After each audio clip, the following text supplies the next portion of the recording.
aproveitar ao máximo os ensinamentos do Evangelho segundo o Espiritismo, lançado em abril de 1864. Olha quanto tempo, que é o nosso querido, Consolador. Jesus falou: então eu vos enviarei o Espírito de verdade, que irás falar tudo que eu falei e vocês não entenderam. E ele, através do Espiritismo, através das obras de Kardec, através de todas as obras psicografadas do plano espiritual. Então o Espírito de verdade, o grande Consolador, é somente o Espiritismo? Não. É a espiritualidade. É esse conhecimento com a espiritualidade. Então, quando a gente está numa ascensão de Umbanda, a gente está vivendo o Cristo Consolador? Estamos. Porque é esse conhecimento, essas informações trazidas detalhadamente sobre o que Jesus quis dizer. E a gente não entendeu naquela época, agora a gente entende. Então, tudo que é dito, que esclarece sobre o que Jesus falou, é o Consolador prometido. E o Evangelho traz essas explicações máximas morais. Isso aqui está na página 1, foi o Espírito de Verdade que falou. Explicações das máximas morais do Cristo, sua concordância, como o Pai Miguel fala, que a gente tem que amar, a gente tem que aplicar os conhecimentos de Jesus, mas em concordância com a lei divina. Foi isso que o Pai Miguel falou para a gente? Com os ensinamentos dos Espíritos e sua aplicação nas diversas situações da vida. Então, Jesus não veio nos ensinar a amar o irmão dentro da casa espírita, mas sim aplicar esses conhecimentos nas diversas situações. Então hoje a gente vai dar uma olhadinha nesses itens aqui de 1 a 4, bem-aventurados os que têm puro coração. E eu gosto muito de trazer essa... Tinha uma setinha que não apareceu. Lembrando que a gente, esse ano, a gente optou por estudar novamente o Evangelho. Tinha uma intenção da gente estudar uma outra obra de Kardec, mas o Espírito Consolador, o Cristo Consolador, nos orientou, através da espiritualidade, e nós vamos estudar mais um pouquinho a moral, porque a gente está num momento importante de transição, e de repente a gente fortalecer esses conceitos morais, fortalecer esses ensinamentos trazidos por Jesus, seja importante. Então, nós resolvemos mais uma vez estudar a parte terceira do Livro dos Espíritos. O Evangelho segundo o Espiritismo está baseado nessa parte terceira do Livro dos Espíritos. E responde essa pergunta aqui: por que eu sofro? Que a gente já estudou várias vezes aqui. A gente sofre porque, como o Pai falou, a gente se afasta da lei divina, da lei moral, e a partir daí qualquer Mitsubishi automático é sofrimento, porque eu não queria um Mitsubishi automático, eu queria uma Mercedes automática. A gente não começa a se perder nos valores, nos conceitos e começa a sofrer. E quando a gente vê que o importante é esse alinhamento, a bicicleta vai começar a fazer sentido. A gente vai ficar feliz por ter uma bicicleta para andar. Então, o Evangelho segundo o Espiritismo, Allan Kardec.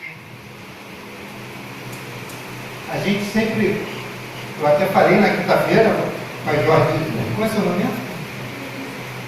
Denise. A Denise, vocês vão ouvir um pouquinho de novo, mas logo no começo do Evangelho a gente vê que a Bíblia ela traz 5 conceitos, 5 tipos de informações importantes, e são os atos comuns da vida de Cristo, a família de Cristo, por onde ele andou, o que ele comia, o que ele fazia, as cidades que ele pregava, os milagres, traz todas as partes de todos os milagres, de cura de cego, de cura de de leproso, de ressuscitar os mortos, é uma parte importante também da Bíblia. As profecias, quantas profecias ele fez? Ele fez a profecia que Jerusalém ia cair, ia ser tomada, que os judeus iam ser perseguidos, que enviaria o Consolador prometido. Isso tudo são as predições do Evangelho. E na Gênesis tem um capítulo só dedicado a isso. É muito interessante a gente ler. As palavras que foram tomadas para fundamento e criação dos dogmas, né? Dogma é aquilo que é uma verdade absoluta que eu não mudo de jeito nenhum. Mas eu não mudo porque eu realmente acredito, não é porque eu sou ruim. É um dogma. O exemplo que eu dou é o Espiritismo tem por dogma dizer que o Cristo Consolador, né, o Consolador prometido, são as obras de Kardec. E muita gente se fecha nesse quadrado, que só as obras de Kardec é que são obras do Consolador prometido. E a gente, que já tem um entendimento mais apurado, a gente consegue entender que é muito mais que isso, né? E o ensino moral, esse a gente sabe que não tem como mudar. Então, as 4 primeiras têm sido objeto de controvérsias, ou seja, disputa intelectual, contestação e polêmica. Então, sobre a vida, sobre os milagres, sobre os dogmas, né, às vezes os judeus ficavam, isso aconteceu de manhã ou de tarde, e eles passavam horas e dias discutindo se o fato foi de manhã ou de tarde. Eles não se prendiam na essência. Qual era a essência? Isso foi bom? Isso é bom para a humanidade? Isso é bom para mim? Né? E essas 4 primeiras tem muitas. Né? Brasil, um país laico. É laico mesmo? Será? A gente vê tanta coisa que mistura religião com política. Então, existem dogmas que geralmente causam disputas e lutas intelectuais e sentimentais. Nada disso é importante diante dessa última parte aqui, que é a moral. Porém, sempre foi inatacável. Até quem não acredita em Deus acha certo. Se uma pessoa moralizada, não precisa acreditar em Deus. Jesus não criou nenhuma religião, a gente é que pegou os ensinamentos de Jesus e criamos em torno deles várias religiões para vivermos os nossos dogmas, que não é bem assim. Então, ser caridoso, ajudar os outros, isso é uma coisa moral que independe da religião que eu pratico, independe se eu acredito ou não em Deus. É um código de conduta para todos os momentos da vida privada e pública. Então, mais uma vez, não é só para quando eu estou dentro da cabana. O tempo da escravidão era um código de conduta dentro da caridade, dentro da moralidade?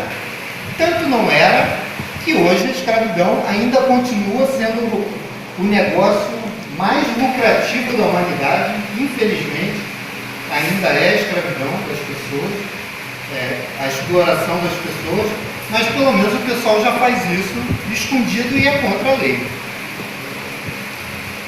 O princípio básico de todas as relações que se baseiam na mais rigorosa justiça.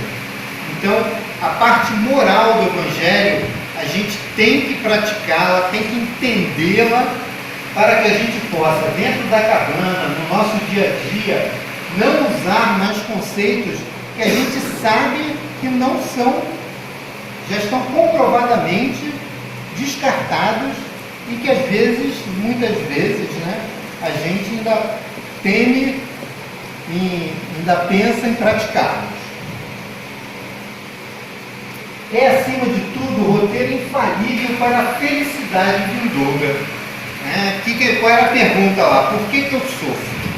Sofro porque eu me afasto dessa felicidade. Eu me afasto dos conceitos ensinados de Jesus e toda vez que eu me afasto, independente da minha situação, se eu sou rico, se eu sou pobre, se eu sou baixo, se eu sou alto, se eu sou magro, se eu sou gordo, eu sofro. Porque isso independe da nossa situação. Depende sim muito da nossa capacidade de viver essa moralidade, de sentir essa moralidade, de praticar essa moralidade, como o pai falou também no começo.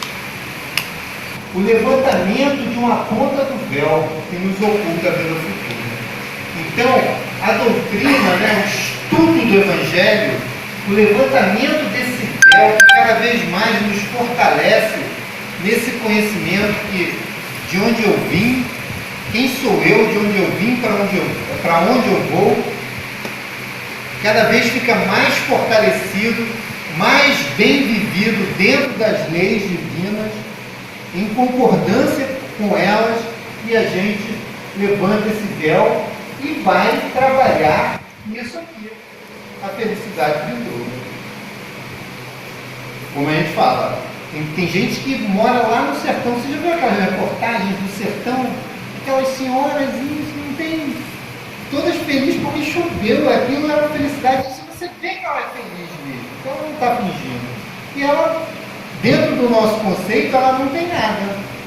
Mas, dentro da realidade dela, ela já vive mais essa felicidade do que a gente que tem todas as facilidades de uma cidade grande.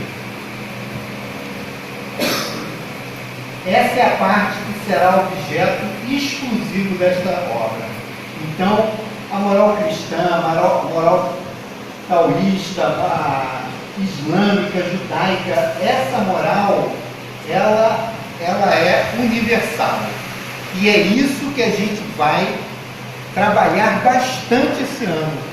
Buscar essa moral, fortalecer esses conceitos, para que a gente possa viver esse período de transição, desse planeta de regeneração, para a gente comprar a nossa passagem, como a gente já viu aqui, de primeira classe, para embarcar nesse planeta novo.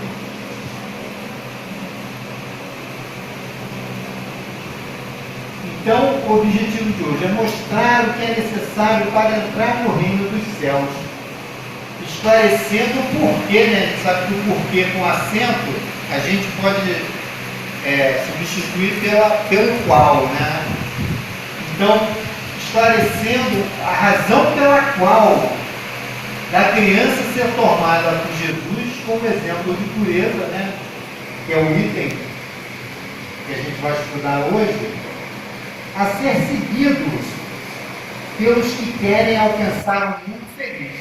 E também a importância que Jesus deu à nossa reforma íntima. Então, reforma íntima e moralidade são coisas que caminham juntos. Então, segunda-feira, toda segunda-feira, tem um estudo de moral, de reforma íntima aqui nesse salão.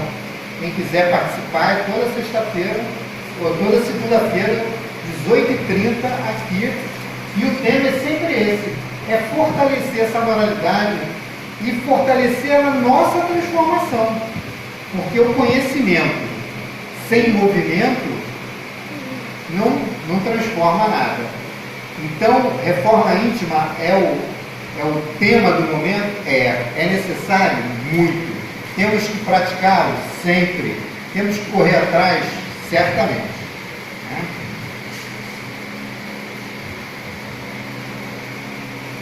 Então, item 1 do Evangelho segundo o Espiritismo. Simplicidade e pureza do coração. Item 1 de hoje. Bem-aventurados os que têm puro o coração, porque verão a Deus. Puro coração. A gente estudou as bem-aventuranças e a gente bateu bastante nesse conceito. O que é ser puro? O que é estar preparado para ver a Deus? E a gente vai, aqui no Mateus 5, que a gente sabe que é o Sermão da Montanha, Mateus 5. Aí também em Marcos 10, 13 e 16. Apresentaram então algumas crianças para que eles a tocassem. E como os discípulos afastavam as pessoas que trouxeram as crianças com palavras ásperas, Jesus, vendo isso, zangou-se e lhes disse. Então, Jesus pregou e depois da pregação, todo mundo ficava, imagina a irradiação energética de Jesus.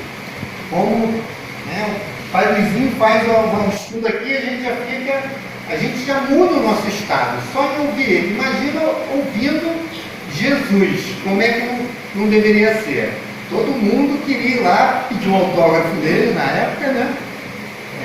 E levaram as criancinhas e quiseram brigar com as criancinhas, os apóstolos mais durões lá, e Jesus se zangou e disse: deixei que venham as minhas criancinhas, e não as impeçam, porquanto o reino dos céus é para os que são semelhantes a elas. Digo em verdade, que aquele que não receber o reino de Deus como uma criança, nele não entrará. E depois de as abraçar, abençoou-as, impondo-lhe as mãos. Então, essa passagem tão famosa, deixai vir as minhas criancinhas, que a gente escuta desde que nasceu, em todos os estudos. Então, qual a lição dessa passagem do Evangelho? Então, o que Jesus quis dizer com deixai a vir as minhas criancinhas? Quem não se assemelhar a uma criança não entrará no reino dos céus. Aí o Cristo Consolador, o Espírito de verdade, o Espírito Santo, eu vos enviarei o Espírito Santo, e ele vai nos esclarecer, nos trouxe essas informações aqui. Que o reino dos céus só é conquistado por aqueles que têm puro coração. Aí, caramba, conceito bastante efêmero, né? Puro coração. Será que eu tenho? Será que eu sinto? Será o que eu faço? Está dentro? Então por isso que é importante toda terça-feira a gente está aqui para cada vez mais a gente burilar esse conceito do que é ter um coração puro. Porque de tanto a gente ouvir, de tanto a gente estudar, de tanto a gente ler, a gente cada vez mais vai entender esse conceito. O reino dos céus é um estado de felicidade plena, cujo ingresso se obtém através da simplicidade e da humildade. Olha só, simplicidade e humildade. Mas Pai Miguel falou para a gente viver em acordo com a lei divina. Aqui está falando que simplicidade e humildade também é um caminho. Então as duas coisas devem ser sinônimas. Ou seja, será que é? Com certeza, se levam o mesmo caminho, se convergem, têm o mesmo conceito moral, o mesmo conceito de aplicabilidade. Então, o reino dos céus é um estado de felicidade. Onde é que é o reino dos céus? É nesse estado. Quando a gente se encontra nesse estado, a gente pode estar em qualquer lugar. Madre Teresa, trabalhando nas ruas de Calcutá, no meio daquela pobreza toda, ela estava onde? Em Calcutá ou no reino dos céus? Com certeza, do jeito que ela vivia, aquele lugar ali que para a gente era uma lixeira, para ela era o reino dos céus, cujo ingresso se obtém através da simplicidade e da humildade. Opa, ser simples e humilde é fácil? São conceitos que eu entendo e consigo viver plenamente? Cada um tem o seu conceito, tem o seu esforço e sabe o que está correndo atrás. Mas é uma coisa aqui que a gente tem que trabalhar também, que a gente tem que entender mais. Então o estudo, a doutrina, vai nos ajudar nisso. O reino de Deus não é um lugar especial, mas principalmente o estado do Espírito, como a gente falou. Então, qual é o lugar? Que lugar eu tenho que ir para estar no reino de Deus? Para viver essa felicidade? Qualquer lugar. Aí eu trouxe esse exemplo do nosso lar. Lembra quando o governador lá do nosso lar estava explicando para André Luiz, esse planeta Terra, como eu amo esse planeta, que lugar maravilhoso. Eles estavam ali em nosso lar e estavam, ele adorava a cidade, adorava o trabalho dele, adorava o que ele estava fazendo. Para ele, ali era o reino dos céus. E a sobrinha, o reino de Deus não é um lugar especial, mas principalmente no estado de espírito. E a Heloísa, a sobrinha do Líder, lembra que teve uma hora que ela morreu e foi para lá? Depois ela fugiu, ela foi bem rebelde ela, né? E ela estava no mesmo lugar que o governador, que todo mundo, e aquilo para ela era um inferno. Ela estava numa cidade onde tinha todos os recursos para estudar, para crescer, junto com a família dela, e aquilo ali não era o reino dos céus para ela. Então, para a gente entender esse estado de espírito, esse exemplo aqui serve. E quantas vezes a gente... o exemplo que o nosso pai deu do filho, depois que ele entendeu o processo, o lar dele passou a ser um lugar muito especial, que não era. Então, a situação, o entendimento, o esclarecimento é que vai nos dar essa base para que a gente cada vez mais viva esse estado de espírito, transforme a nossa vida num lugar especial.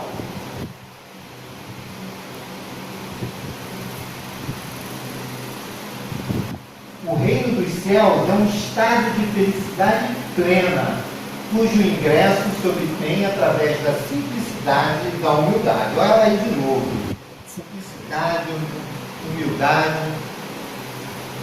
viver em concordância com as leis divinas. Caramba! Eu tenho que aprender o que é isso, porque toda hora aparece na minha vida, toda hora me falam, então eu tenho que me esforçar um pouco mais. De paz e alegria espiritual. Isso aqui é o quê? É uma receita de bolo? Não, com certeza não. É uma conquista. E essa conquista, todos nós vamos certamente conseguir, porque faz parte da lei do progresso. A gente, mesmo que queira ficar no planeta de provas e expiações a vida toda, a gente não vai conseguir. A gente vai para o planeta de regeneração e vai muito feliz, onde esse estado aqui, né, de felicidade, de alegria, vai ser comum. E a gente vai ser feliz tanto tempo que vai até esquecer que um dia sofreu. Por que Jesus tomou a criança como símbolo da pureza? Coisinha fofa, né? Eu estou com a sobrinha neta de 4 meses e a família toda desmanchou, né? Está todo mundo vivendo em função da nossa sobrinha neta lá. Hoje eu tive com a minha irmã, ela, minha vida mudou completamente.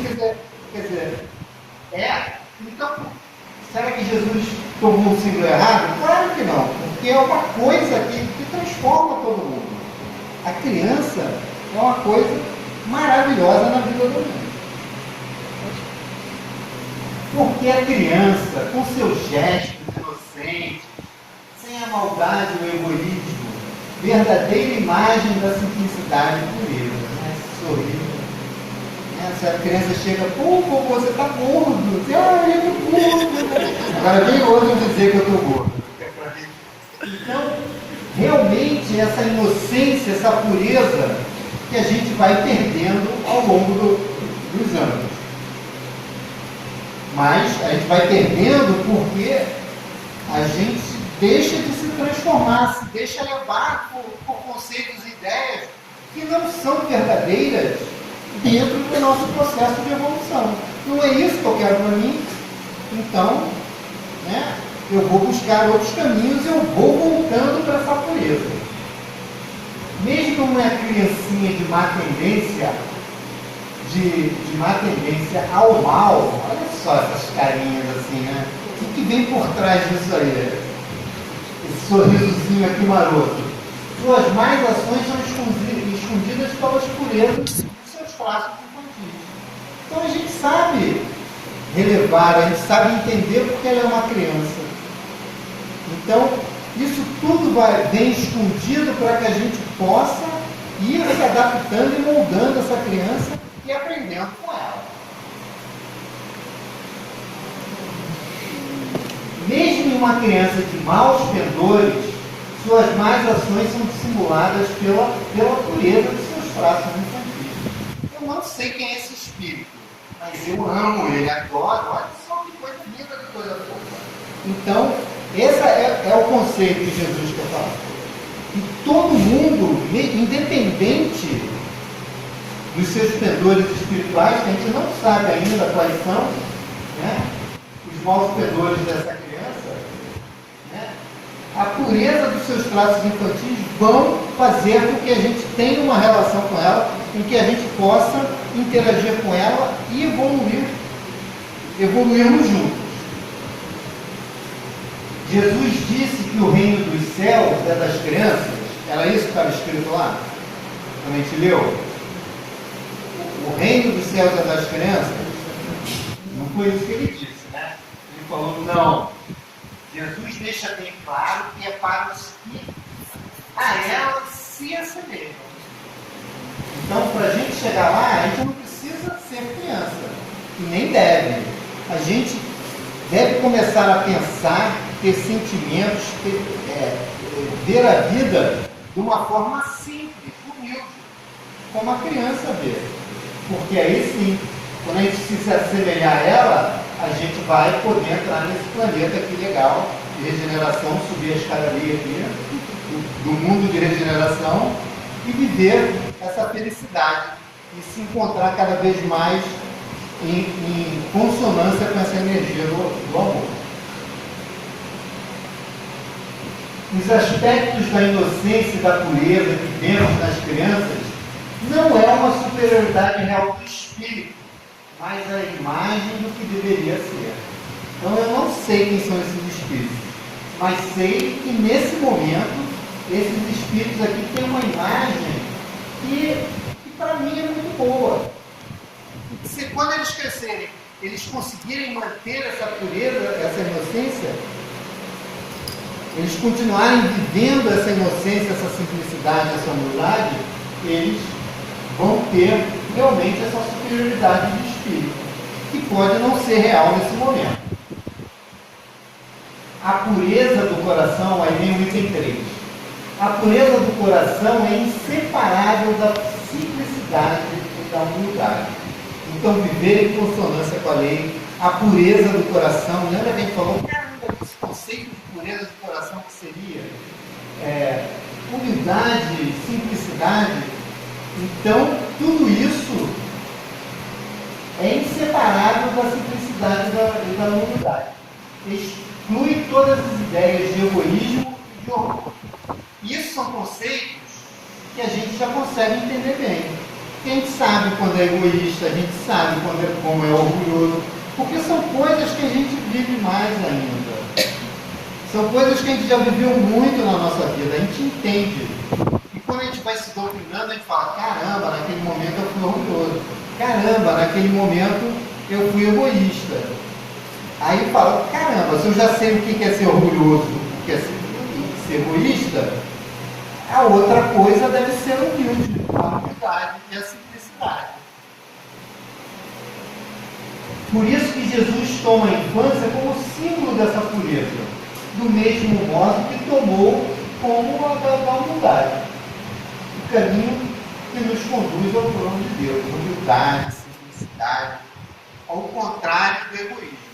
Então vamos conhecer o nosso lado sombra, vamos conhecer os momentos que a gente não foi tão bom assim, e isso, se a gente botar na oitava superior, né, como a gente fala aqui, a oitava inferior a gente conhece bem.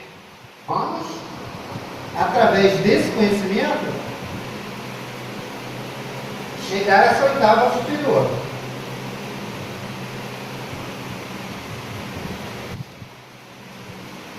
Se considerarmos que o espírito da criança pode ser muito mais antigo e que traz, renascendo novamente as imperfeições que ainda não dominou, essa comparação poderia ser muito injusta. Então, toda criancinha é boazinha? Não, a gente sabe que Hitler um dia foi criancinha, fofinha, e quando cresceu, ele não soube aproveitar a sua reencarnação. Então, ele vai reencarnar de novo no planeta de provas e expiações? Aqui, a gente sabe que a gente tem muitas informações do plano espiritual que ele já foi levado para um lugar que ele não vai mais reencarnar aqui. Então, a gente não pode dizer que todo espírito de criança é um espíritozinho bom. Não foi isso que Jesus quis falar. Ele quis dizer que aquela simplicidade, que aquela maneira simples de ver a vida. Quantas vezes a gente vê, bota duas criancinhas juntas, elas já estão brincando, já estão trocando as coisas, né? Só o Espírito que chegou à perfeição nos oferece a verdadeira pureza. Como o nosso pai falou aqui, eu não sei quem é Jesus, mas eu tenho certeza que eu já trabalhei na minha caminhada espiritual. De repente, um rapaz do meu grupo também falou: olha, eu queria falar uma coisa para vocês, eu sou Jesus. A gente fala: caramba, a gente vê que a pessoa está em desequilíbrio, porque tudo que a gente conhece de Jesus, ele não chegava nem perto. Não era uma pessoa ruim, mas não tem, né, não chegou à perfeição que nos oferece a verdadeira pureza. Jesus, nas predições dele, ele sempre falava: olha, eu vou ser crucificado, eu vou ser crucificado por conta disso, para que isso aconteça, então você vai me trair, você vai me negar. Jesus já sabia isso tudo, ele já conhecia todo o processo, que é muito diferente da gente. E, como eu sempre falo aqui também, que a Matiz fala, Leon Denis fala, todos nós somos exatamente iguais. Não tem ninguém melhor, né?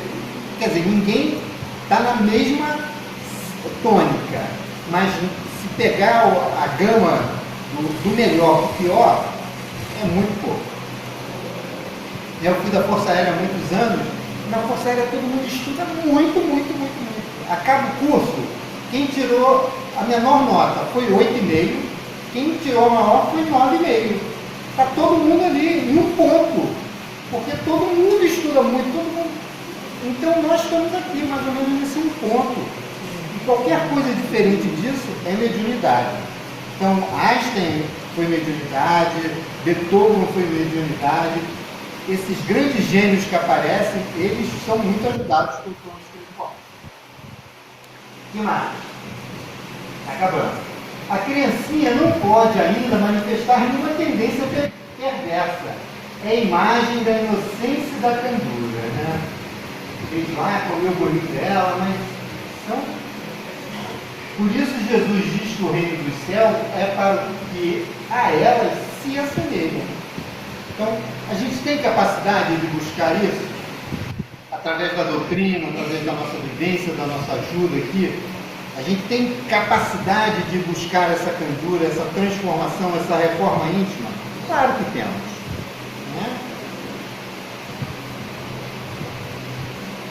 Então, mais uma pergunta: por que a comparação entre nós e os candidatos ao reino dos céus? E as crianças? Por que a comparação entre nós, os candidatos ao reino dos céus, e as crianças? Porque a pureza de coração é inseparável da simplicidade e da humildade, como é em uma criança. Então, reforçando o conceito para que a gente leve, né? Vamos simplificar a nossa vida, vamos facilitar a nossa vida, vamos buscar aquela alegria, aquela simplicidade que a gente tem, porque todos nós fomos crianças.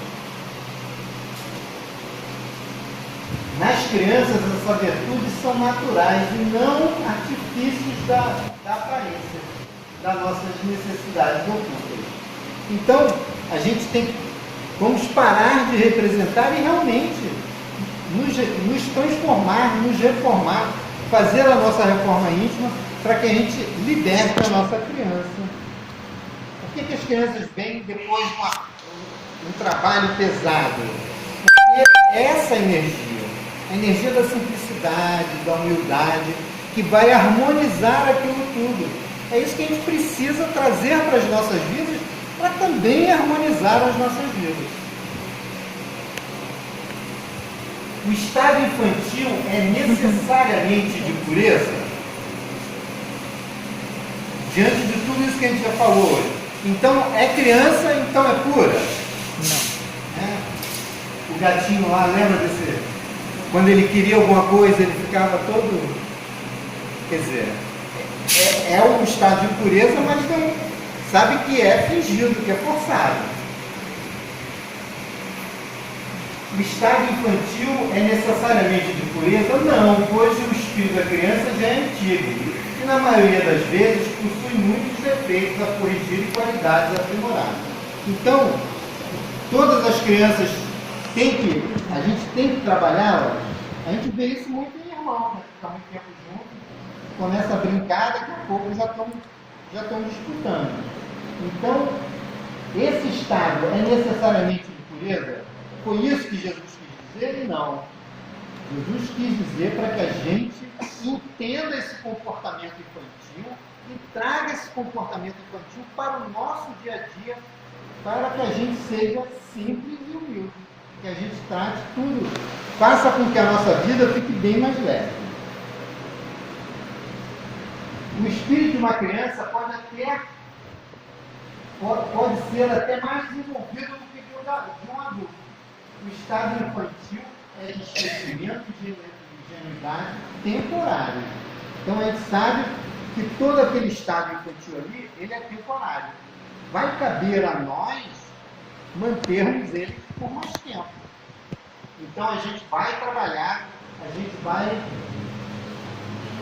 Por que a criança não se mostra logo como ela é? Por quê? Para provocar cuidados e ternuras maternais. E também porque a fragilidade do seu corpo, ainda em formação, é incompatível com o caráter maduro. Então, essa ternura aqui, para que não sejamos severos com eles.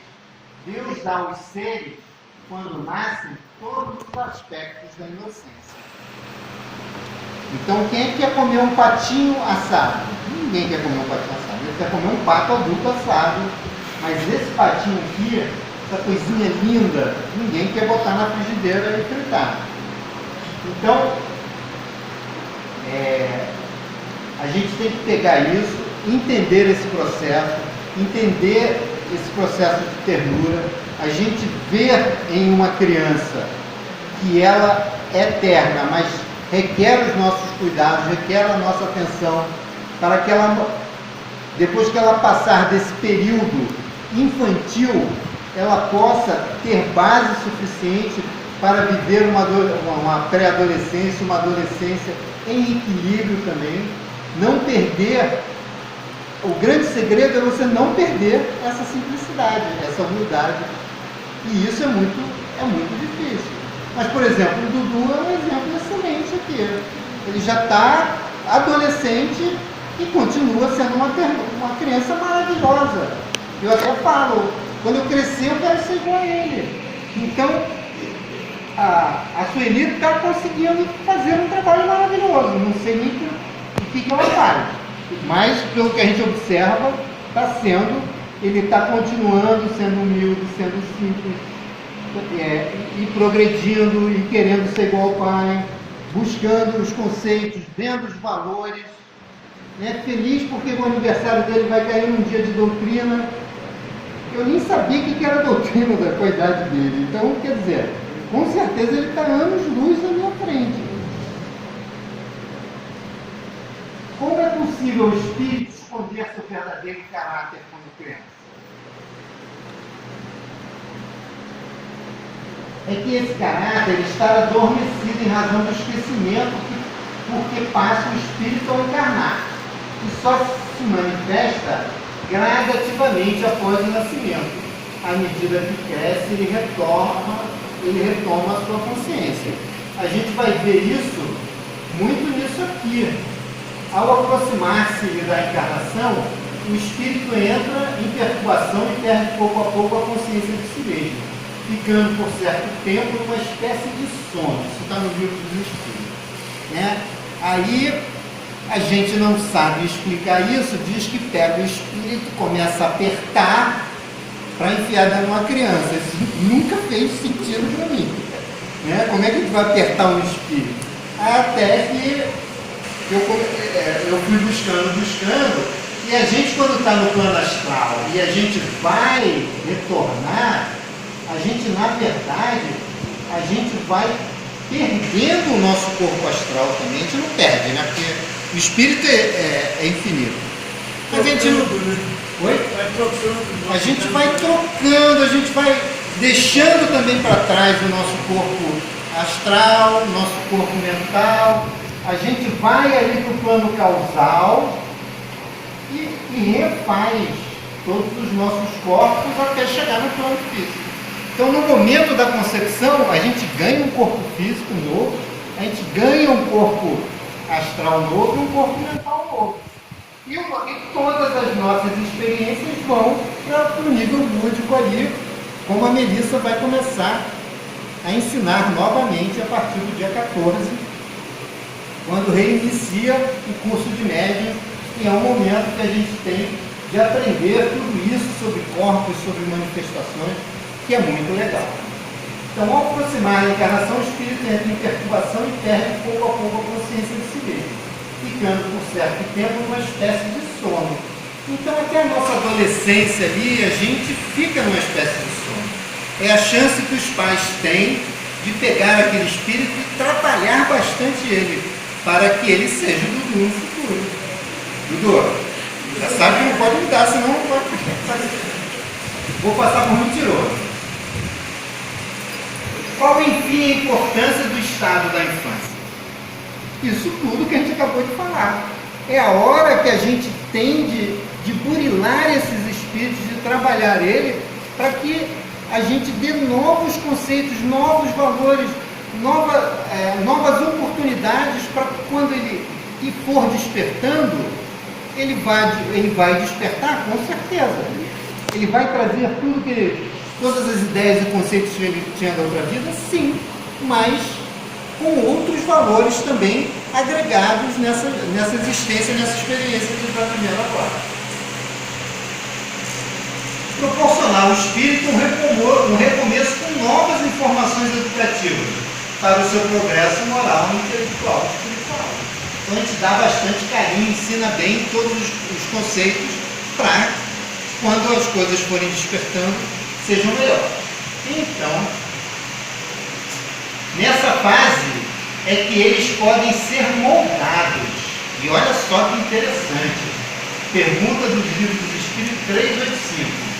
Nessa fase é que eles podem ser moldados. Tarefa que Deus deu aos pais. Missão sagrada e que terão de dar conta. Eu me lembro quando meu pai já estava doentinho e tal, eu senti que ele já estava meio preocupado ali, né, que ele estava para morrer. Aí eu brincava com ele assim, chamaram ele de Délio, se alguém te perguntar, diz que você tem um filho que te adora, que você fez tudo por ele, porque você foi muito importante na minha vida. E essa é a tarefa do pai. E muitas vezes a gente chega do lado de lá com alguma perturbação, então eu, como sabia que ele não entendia nada desse negócio de espiritismo, já ia dando umas dicas para ele, para ele se fortalecer. E tanto é que depois que ele desencarnou, ele ficou me acompanhando um monte de tempo, os trabalhos de apometria para, vamos embora, vai viver a tua vida lá e deixa a gente aqui.